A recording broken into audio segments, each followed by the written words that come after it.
Here's a thought that I want you to dwell on. Are you ready? I am healthy. I'm rich in relationships. Healthy in my body. I am healthy. I'm rich in relationships. Healthy in my body and my mind. Just say that constantly. In your body, in relationships, and in your mind. Yes. Because when you start thinking, now here's what I did this morning. I talked to my superpower, my subconscious mind. I said, today is going to be the best day of my life. I'm going to do some exciting things. I'm going to help a lot of people today. Thank you, Lord, for using me as an instrument. Thank you for the miracles in relationships, in people, in ideas that's going to show up and lead me. All of life behind me. Listen, follow me now. Look back and say, thank you. Look around. After you say, thank you, God, look around and say, praise God, I'm still here. And look at all these blessings looking at me. All these opportunities, these new relationships, people behind doors that I'm supposed to get into. Just look around and be thankful. I don't care where you are. If you're living under a bridge, be thankful. Because opportunities are watching you and waiting for you to recognize them. Don't buy into opportunity knocks on every door. No, it stands by silently, waiting for you to recognize it. Look around, and you're going to start seeing opportunities. You're going to start seeing people that can help you. Look around, train your mind to see what you want it to see. Look around and thank God. Go within. Spend minimum 3 times a day seeking God. Seek ye first the kingdom of God and his righteousness, and all these things will be added unto you. And just say, thank you, Lord. Thank you. Thank you for giving me the power. Thank you for giving me the presence of mind. Thank you for giving me the opportunity to be your instrument. And look ahead and follow God. Look around, thank God. Look around, praise God. Go within, seek God. Look ahead and follow God. Speak, Lord. Thy servant heareth thee. You're going to get ideas. You will be led. Things are going to happen. You say, whoa, look at God. Yeah. Oh, this day here. I want you to think about your goal and dream, and I'm going to work with you to make it happen. Where 2 or 3 are gathered in my name, and I will be among you. What do you mean by that? Spirit. The spirit of winning will be with you. The spirit of God will be with you. There's a presence, there's an energy that will be with you as you make choices. As you have this mindset, this spirit of optimism, that good things, great things are about to happen to me. Call forth those things that be not as though they were. Listen to me. Listen to me. It's the best and the first day of your life. Think about it. And marinate in that. Have a spirit of optimism in the belly of challenges and adversities, in the throes and the embrace of all types of disadvantages and challenges that have come your way to take advantage of you, to rob you of your peace, your love, and your harmony. In the midst of all that, I know God is real. In the midst of all that, I know he's still here. He is real. I might be on the verge of being foreclosed on or going through an eviction or set my stuff out on the streets, but there's a mansion waiting for me to occupy. And I'm standing on that. Hold a vision of what you see. Hold a vision. Discipline yourself. Faith, not tested, can't be trusted. You're only being tested. This is your time. This is your time. When I review my life, everything I achieved, it was coming out of an adverse situation. Adverse situation. Had I not been fired from radio, I would have never became a state legislator. Everything that when I look back, some things happen to you, but really, they meant it for evil, God meant it for good. It really happened for you. And the goal is to be steadfast. Therefore, you take unto you the whole armor of God, that ye may be able to withstand in the evil day. Yes, stand strong. Stand in your power. You're made in the likeness and image of God. Stand in your power.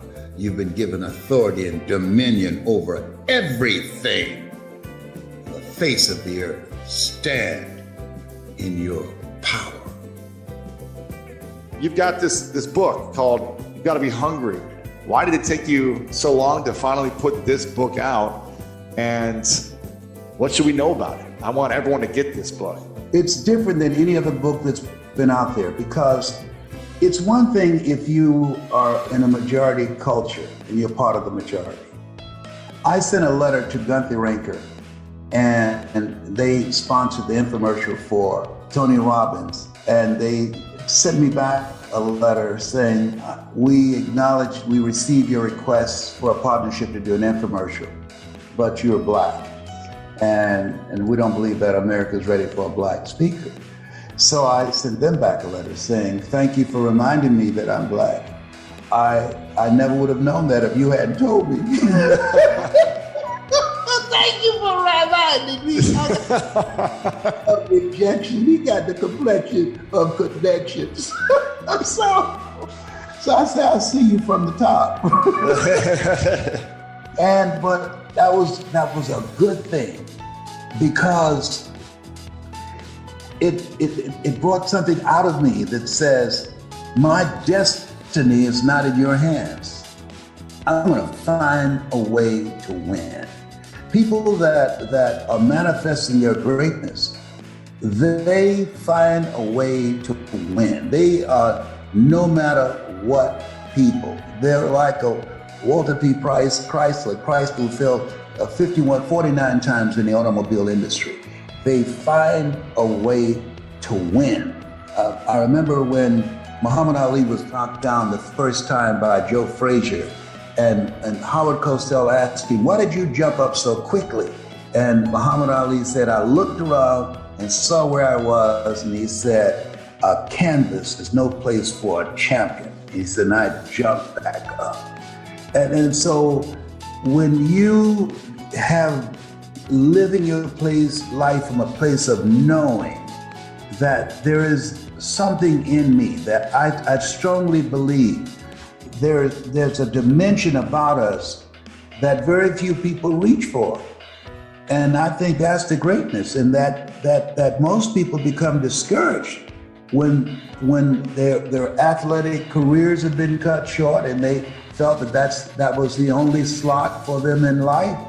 And they find someplace else that they will show up and say, I'm going to take a stand here. I'm going to make a difference in people's lives. I'm going to let people know that just because things stopped over here does not mean that you don't have something of value and power over here, in this area here. And so you reinvented yourself. And so that life will give us all type of stuff to overcome. You take a person's eyesight, then you have a Ray Charles or a Stevie Wonder. So life will always challenge us. I have this quote I love that said, in life, you will always be faced with a series of God-ordained opportunities, brilliantly disguised as problems and challenges. And so I think that those of us that have been picked out to be picked on, that the greatness has been recognized in us, and that we, as a result of that, we release what Elizabeth Browning called the imprisoned splendor. We rise to the occasion when others fold, when others buckle and run with their tails between their legs. And it brings something out of you that would not give birth had it not been for that adversity. Oh, man. Can you just keep talking for the next 5 hours? I can listen to you all day, my man. I appreciate it. I can listen to you all day, Les. Thank you. I want people to get this book. And I don't know if there's... It will teach them how to overcome adversity. I've gone through so much. I'm going to share this with you. I went through an experience with opiates. The challenging part for me was not going cold turkey to get off it, but my kids. I never forget, I was in the hospital for 9 days and I didn't know it, and I didn't even know how I got there. And so when my son, my second oldest son, Patrick, was driving me to my youngest daughter's house, and I saw these cars, I said, what are these cars doing here? He said, you see me get inside. So I came in and I saw Mike Williams, Mike, who's been my mentor for 51 years, and my other kids, and two people that I didn't recognize. I said, what the? Is this an intervention? He said, yes. I said, who is it for? He said, for you. Me, I'm the intervention king. No, Dad, you've been in the hospital for 9 days. 9 days? No. And then he said, yes, you are unconscious. Why? We don't know. We were just called and said, you're in University Hospital. And then I went to each one of them. I said, look at me. I taught you not to smoke, not to drink, not to do drugs. Do you think I would misrepresent you as your father and do something so stupid? He said, no, but there are two types of drug addicts, Dad. What are you talking about? There are people who pursue drugs and people who are prescribed drugs. You've been prescribed it, and you just cooperated. It's just too many. We want you to live. We don't want you to die like Prince. We want you to live. Man, I went to each one of them. That was the most humiliating experience my whole life. And so my youngest daughter said, Daddy, you teachers, that you can't read the label when you're locked in the box. You need help. And she started crying. You taught us to get help, not because we're weak, but because we want to remain strong. And I want you to do this for us. So I said to this couple, I said, okay, I'm ready to go. They said, no, we'll come tomorrow morning. I said, no. I said, you're gonna have to take me tonight. You come here tomorrow morning, I will not be here. I've never been in any place that I couldn't leave when I want to. You need to do this tonight. So they drove me about 4 hours to Middletown, Ohio, to this drug program. And I stayed there 5 days. People doing double dates. Are you Barry White? No, you can't be Les Brown, the motivator. Yes, I am Les Brown. I know that voice. You gotta be. I've been listening to you for a long time. What are you doing here? My children say that I'm hooked on drugs. So after those double takes for 5 days, I went into the director. I said, listen to me. There are two types of people.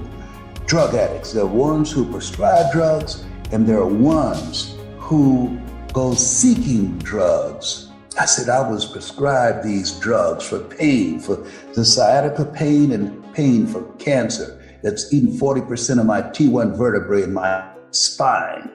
And this guy said, every junkie's got a story. Man, I grabbed the phone on his desk. I was about to bust him in the head. And this lady, who is his administrative assistant, she said, Mr. Brown, please. I've been listening to you since I was a little girl. And she's crying. She said, trouble is easy to get into and hard to get out of. please don't hit this man with this telephone. I was about to bust him in. He called me a junkie. I called my son and said, you better come get me or I'm walking away from here. It was like 12 degrees outside, right? I'm 4 hours from Columbus. And he came, and I was leaving. The director said, he'll be back. I said, I will not. And I went cold turkey.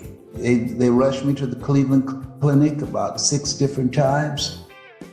And I heard them say on this other side of the curtain, said, you know, if he's in his 30s, he can do it, but not in his 60s.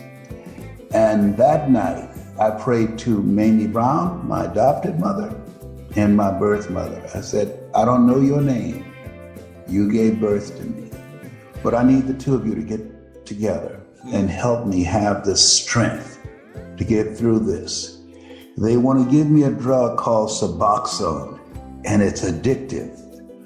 First time, shame on them. They prescribed these drugs to me, and I'm addicted. Now they're gonna give me a drug that's addictive, and they say it's harder to get off, but at least I just be on one addictive drug. I said, I can't knowingly take something that's addictive. The other ones I didn't know, but this I cannot make myself do it. Man, I passed out. I had these dry heaves. I was taken there 6 different times, unconscious. The night I prayed to both my mothers, I said, I need your help. Please help me, because I'm not going to do this. And then the next morning, Louis, I had no gagging, no dry heaves. The next morning, I got up, I had an appetite. The next morning, no cold chills and hot flashes. The next morning, I got my strength back, and I knew I was on the other side of it. And I said to them, both of them, thank you so much. Thank you for getting me through this experience. Y'all can rest now, because I ain't gonna be I won't even take an aspirin. When they prescribe something for me in Cancer Centers of America, I ask them, what's in this? Is it addictive? Do you have non-addictive pain medication? We do. Why didn't you prescribe that to me? You really want to know? Yes, I do. The addictive ones are more expensive. Wow. Pills pay the bills, Mr. Brown. Pills pay the bills. I'm sorry. I said, I am too, and I'm so glad that I'm not the young man that I used to be, because I'd have tore this office up with you. Let me tell you something. Hit you over the head, yeah. It's about to make me lose my mind. Up in here, about to make me act a fool up in here. Oh my God. But you know, it's all good. Had I not been fired from radio, we would not be having this conversation. Had I not gone through that experience, there are people, and why I wrote her in the book, I said we have 3 lives. We have a public life, we have a private life, and we have a secret life. And I said, I'm going to share something I've never shared before. And I said, if it helps one person to know that it's possible that they can get off those drugs, then it's worth it to me to risk my credibility and my reputation and share that with them. Because they're going to say, if Les Brown can do it, I can do it. At 75, he's a tough cookie, and they're right. You are, man. I appreciate you, Les. I miss you, man. I hope to get to hug you soon. Yes. I appreciate your energy, your presence, your storytelling as always. I really acknowledge you for the incredible gift you are. I know both your mothers would be incredibly proud of you for how you continue to show up, how you face adversity and inspire people like myself and anyone that turns on your voice and reads your words and is a witness to your example. You're an incredible gift to this world, Les. I appreciate you. I couldn't help but think about what she had to go through and what she had to do to be able to be focused to overcome what she had to overcome to do that and activate that passion that she had within herself to learn. An article read in the newspaper, she had a hunger to learn. My book is entitled, You Gotta Be Hungry. It's a different space. It's no time to waste time. Life ain't playing with us. This pandemic isn't. And so there's widespread insanity that's going on right now. I don't know where you align with what you want to do in terms of your life and your goals and your dreams, but I say what Dr. Miles Monroe said, live full, die empty, keep social distancing, do the things you need to do to stay alive, listen to the scientists and not people who become internet scientists or Google scientists. Listen to the real scientists and make decisions that will keep you and your family safe. That's what's most important right now. And not just be consumed by the distractions that are going on. Life will always be full of distractions. Dimple said, if it ain't one thing, it's another. I said, if it ain't one thing, it's 12 others. And so during the adversities of where we are and what we are facing, you want to have some things that you're doing and that will give you the tools, the mindset, the mental resolve to handle whatever life throws at you. Why, Les? Because whatever life throws at you, you have in you. Greater is he that's in you than he that's in the world. You have in you to handle it. You have built-in greatness. You have built-in power, authority, and dominion to handle whatever life throws at you. And life is going to be throwing a lot of stuff. Nobody's going to be spared. That's why Viktor Frankl called it unavoidable suffering. But suffering is a choice. You have a choice because you can suffer or you can choose to do whatever you need to do to liberate yourself, whatever you need to do to reinvent yourself, whatever you need to do to get the help that you need to overcome whatever you are stuck in right now. It does not have to be your residency. And finding peace. Make that a priority. People talk about goals and dreams. You know how many people have achieved their goals of earning a lot of money, of becoming celebrities in a miserable? Look here, I've lived that life. And it's important to get still and find out what is it I need to do to find some peace in the midst of all the stuff that's going on. And take care of you. Stuff's happening to people all around you. Take care of you. It makes sense. What Iyanla said, give to yourself until your cup runneth over, and then give to others from the overflow. This is a time to be selfish. Did he say that? Yes. You can give so much you deplete yourself. I had to learn to give to me. I had to look at my life and all the things that I was looking at, all the things that I allowed to create stress in my life, they did not belong to me. They didn't belong to me. I took them off. And I made a conscious, deliberate, determined effort. I don't want this anymore. No. I'm getting this off me. Because life has no duplicate. We're supposed to be happy. We're supposed to live a happy, healthy, prosperous life. And you can't be happy and you can't live a prosperous life and a successful life if you allow yourself to be burdened with other people's things.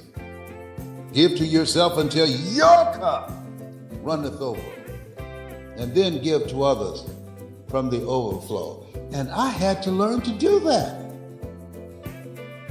I had to look, because sometimes you can be so busy taking care of other people's business and you realize, wait a minute, this is not my stuff. Why did I take this on? And let me serve notice to you.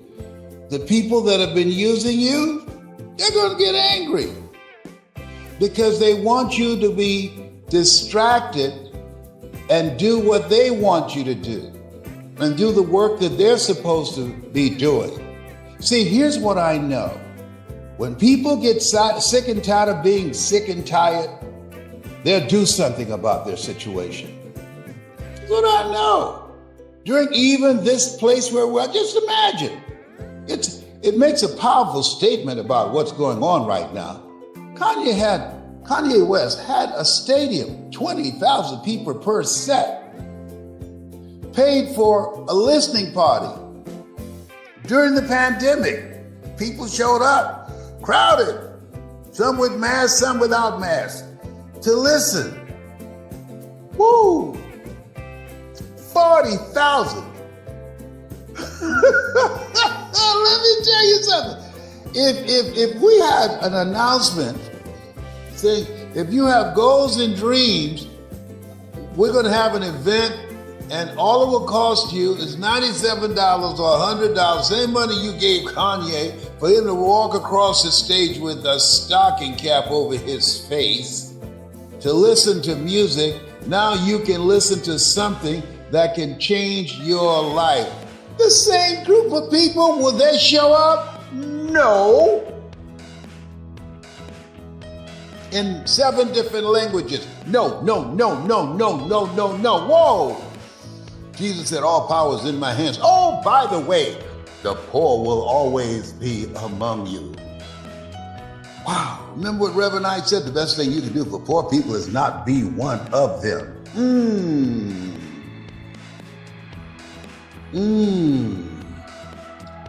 And sometimes we get so caught up emotionally. And what I realize, and what's important, is you can't help people who won't help themselves, because your help will be temporary. Everything that you do must be sustained. That's why Frederick Douglass said, now I understood what he said.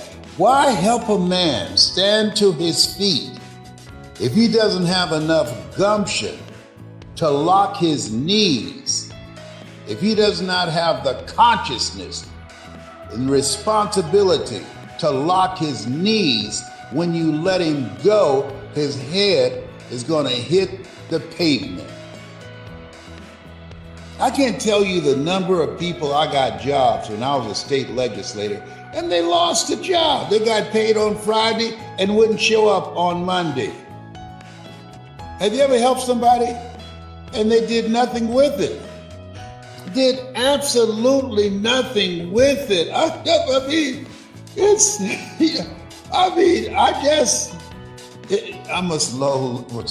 I'm overcoming being a slow learner. Have one of my granddaughters. I poured into her and all that I did. She said, thank you. Did she say thank you? I don't remember. But let's say, I'll give a benefit of the doubt. Thank you, Grandpa. Place I took out of, she went right back. The school that I paid for, the degree that I helped her to get, not even using it, doing something else. All that time, all that energy, all that work that I put in. Look, I'm 77. They should be given to me. See, your children should do more than what you've done. I did more than what Mamie Brown did, or Dorothy Bell, my birth mother. Your children are to earn more money than you because they stand on your shoulders, and what you have done with your life and what they do with their lives, they should go further. That has not happened in this generation. One of my kids told me, I asked him for some ideas. Oh, I'm not going to give you no ideas because you don't listen to your children. Duh, I don't listen to broke people. Look here. No, are you kidding me? You need to be listening to me. Oh, you need to be listening to me. And one of my kids said, oh, you act like your kids owe you something. No. I'm just exploring how we can do some things together. Okay, that's fine. I am so glad that I have my health, that I'm in my right mind, that I'm taking responsibility to stay in good health so I'm not depending upon somebody to wipe my behind. I'm gonna be in good shape. So if they start having some flashback, you remember when you beat me for nothing? Excuse me? Well, I told you I didn't do that. And they start looking at me crazy. And I'm laid up somewhere and can't get up and run. I said, you know what?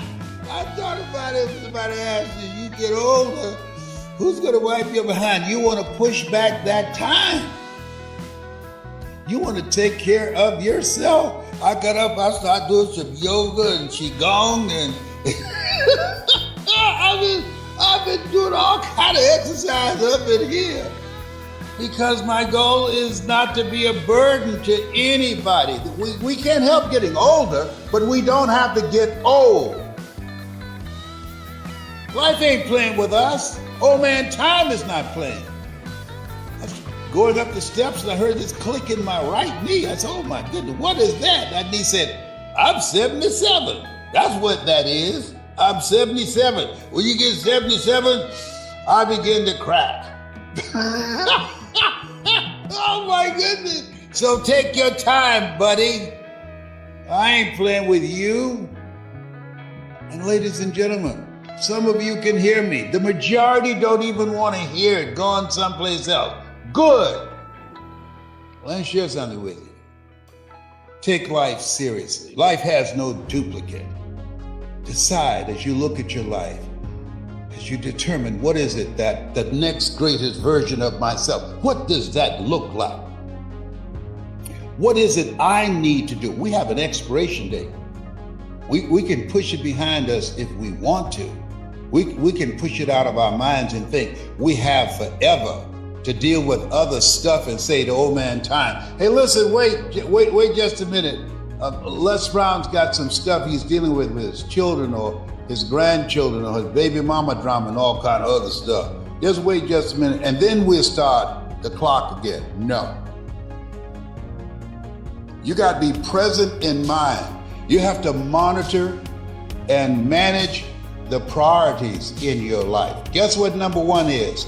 Your state of mind, having peace of mind, having your health. If you don't have your health, you can do nothing. It's cute to say, oh, your health is your wealth. Absolutely. But we run past that. Having the discipline, having a routine, having a strategy that says, I want to be here. One of the goals I have, that I wake up every day to get off the medication they put me on. Cancer Centers of America. At no time, any of these doctors I've seen, whether it's at Cleveland Clinic or Cancer Centers of America, anywhere I've been, saying, look here, here's a strategy. These are the pills that we prescribe for you, but here's a strategy that can help you get off these pills. Has anybody told you how to get off the pills, Les? No. Are you upset about that? No. Why? Because I know the pills pay the bills. This is a partnership. And I'm the lead partner. And I do my research. And I'm going to do what I need to do. In spite of them injecting me with steroids, this is not my destiny. No. I'm getting off this. I'm losing this weight. No, I'm reversing this type 2 diabetes. I'm going to fight So I'm not popping pills all night. And I ask them questions. Is this addictive? Oh, yes. Oh, don't give me that. Guess what they did? They put it in a prescription. So when I went to Walgreens, I asked the question, here's what I'm here for. And I asked them, that particular pill that you just mentioned, is it addictive? They said, yes. I don't want that. You keep that. Give me the other ones. Look at those. Are they addictive? Any of those addictive? No? Fantastic. Yeah, I'm Marcus Welby. I'm playing doctor myself. I know what it is to be addicted to pills. Oh, first time, shame on you. Second time, shame on me. I ain't playing with you. Life ain't playing with us. You have something special. You have greatness in you. I know that with everything in me, when I was sitting on the porch in Gainesville, Georgia, at the house that my mother built with a saw and a hammer, and I look at the work that she has done, that I'm here because of God's grace and mercy. I remember when I almost drowned. I just remembered this morning at a pool at Dixie Park in Miami. And how did you get saved? Because the lifeguard didn't see me.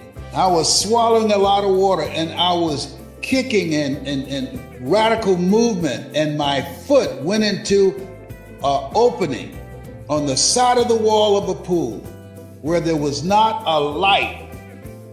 And I pushed myself up and screamed, and the lifeguard jumped in and saved me. Of all the places in that pool, at one place where I was, there was an opening. There was a light bulb that had burnt out. From that day to this day, I have never seen a pool that had an opening where a light bulb was supposed to be in there, and it wasn't. God made the arrangement. He knew in advance one of my children would be in there. Somebody will push him in the pool. And when he started kicking, trying to get some help, his foot is going to land in that blessing, that opening that he created for me. What openings has God created for you that you have not recognized, that you take for granted? You think you're here because you're so smart, Les Brown? No, I'm here because of God's grace and mercy. And I can't help it. I'm here for him. He's spared me so many times. I've had 2 guns drawn on me, and one guy pulled the trigger and it got stuck. And it didn't go off. I'm here. I was at a red light that changed, and I heard this voice said, "Don't move," and somebody ran the light. I'm here because of God's grace and mercy. My message to you, we're here for God. I'm not a religious person. We're here for God. Life is God's gift to us, and how we live our lives is our gift to God. I'm coming for you right now. And I don't want you to be so distracted about everything that's going on right now. No. You have greatness in you. You have built-in greatness. You are made in the likeness and image of God. No, don't buy into this foolishness. You were born and said, you are made in the likeness and image of God.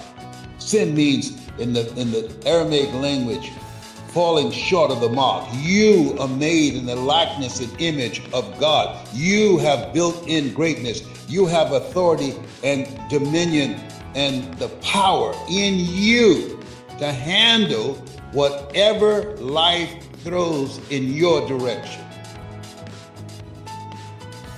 You got it like that. And what's important is to know that your life has meaning. What's important is to know that you're on a mission. What's important is to live life with a sense of urgency. What's important? That we have a limited time of being here. What's important? That we must keep it moving. Commit thy works unto the Lord, and thy thoughts shall be established. In all thy ways acknowledge him, and he shall direct thy path. Do what you can do, and God will do what you can't do. Bless, I've done everything I can. Good, ask for some help. Not because you're weak, but because you want to remain strong. And ask for help, and don't stop until you get it. You're no wimp, you're no punk. No. You're made in the likeness and image of God. You've been given authority and dominion over everything on the face of the earth. You have built-in power at any moment to take your life in a different direction. All of us have defining moments. I remember when I was fired from radio, I thought that was all that I can do. I was good at that. Well, that was all that I worked on. I had more in me. Helen Keller said, when one door closes, another door opens, but most of us spend so much time being depressed, being angry about the closed door, we don't see the open door. If you've lost a job, you haven't lost a job. If a job has been removed from your life, guess why? They had to make room for you to become an entrepreneur, for you to learn how to sit in front of a computer and learn something now that you don't know. You now have to live your life in such a way that you want to learn something today that you didn't know yesterday. If you're not willing to learn, nobody can help you. But if you're willing to learn, you can help yourself. No one can stop you. People are doing it every day, making money left and right. More millionaires are being created during the pandemic. And after the pandemic, the money has not left the planet. Just the people who are hungry. People that are hungry are focused. People who are hungry are looking for ways to win in spite of the adversities. People that are hungry refuse to give up. People that are hungry operate under the philosophy of life knocks you down, try and land on your back, because if you can look up, you can get up. Got comeback power, as Willie Jolly would say. I ain't playing with you, I'm coming for you. Because our children are watching us. They're watching us.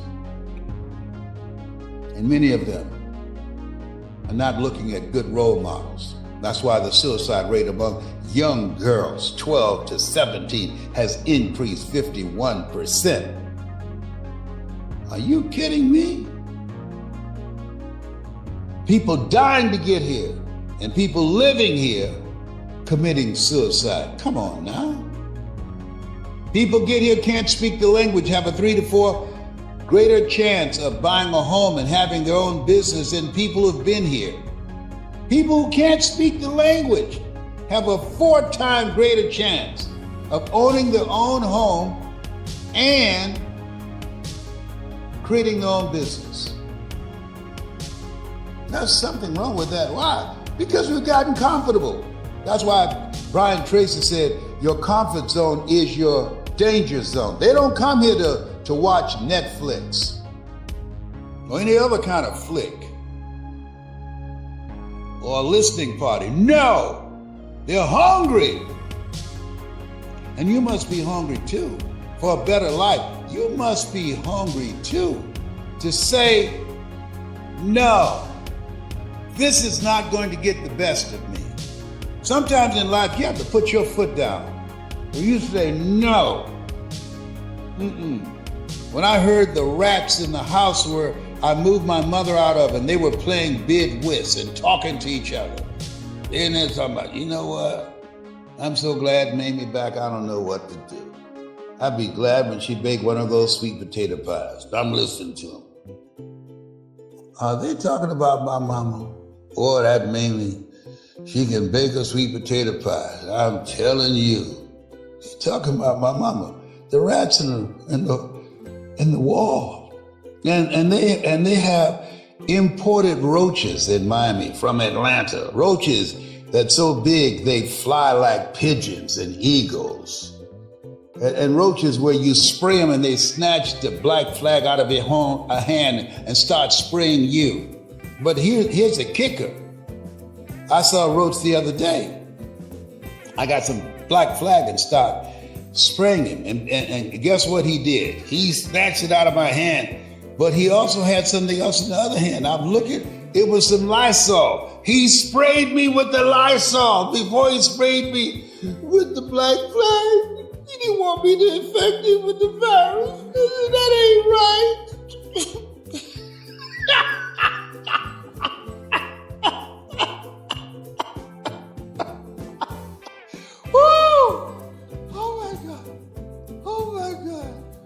Talk about a shortage of chicken wings. Why can't we have a shortage of flying roaches here? They talk about a shortage of chickens. Are you kidding me?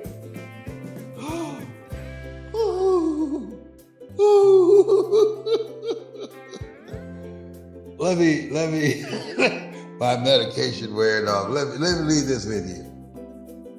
You're listening to me because you and I are cut from the same cloth. We're branches of the same tree. You have something special. You have greatness in you. God had a lot of choices. You and I, we were created out of 400 million spirits. We were chosen. God had a lot of choices. For us to be here at this point in time, we were made for this point in time in history. A reckoning is going on. All hands on deck. Evil prevails when good men and women do nothing. All hands on deck. There are three kinds of people: those who make things happen, those who watch things happen, and those who don't know what happened. You are here to make things happen. Life is God's gift to us, and how we live our lives is our gift to God. What gift are you creating?